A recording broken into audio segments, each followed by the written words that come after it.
This one's from Steven. Steven asked, is your material catered to each specific trade? Cool. Thank you, Steven. Yes. So you will have, and that's more the dialogue whenever there's, hey, this is what license, if you know already this is what license I'm looking for, absolutely, that makes it simple. I'm going to go, here's your books. We use whatever testing examination site, what they post up to date, literally today, exactly what they have listed as, this is the required books or eligible books. And we will give you the most up-to-date that it's going to be specific to your trade. So there's going to be separate books for HVAC, separate books for electrical, separate books for plumber, and we're going to give you specific to that for each one. So yeah, we make sure that's one of the biggest things is a lot of times people want to like do their own shopping online, which I'm not going to discourage you from doing that, but there's a lot of information on the internet that isn't always up to date or relevant. And you might put in a Google search and you'll get a post from something, because I go back and forth to people a lot. They're like, hey, what about this? Have you seen this? I'm like, yeah, look at the date it was published though. It was published in 2016. Since 2016, they actually updated. Like just to use Florida as a reference from earlier, they changed all their building code books up to their 2020.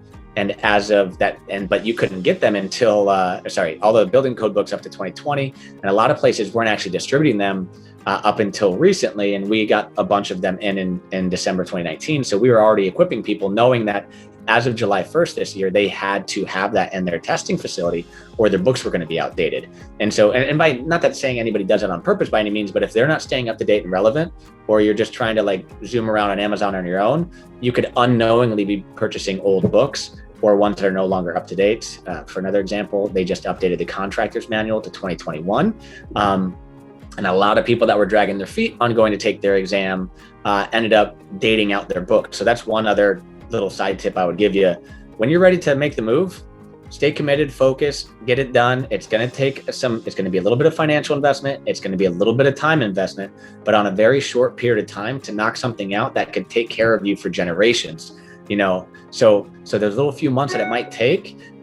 It's going to be a couple hours in an evening studying your books, going through your courses. But I would just encourage you guys, once you do make the decision, follow through on that decision, because we hear from people from time to time, hey, I bought my books 4 years ago, or bought my books 7 years ago, and now I'm ready to take it. Well, now they got to buy all new books again because those books are old. So they're not going to be relevant. So we will get you the up-to-date, relevant content with the appropriate additions that are going to best serve you. And then we're going to give you some guidance. And I'm not going to coach you necessarily, but I'm saying, hey, let's do this. Let's knock it out. You'll be very happy paying the price on the front end so that you can gain the reward on the back end once you get through that. So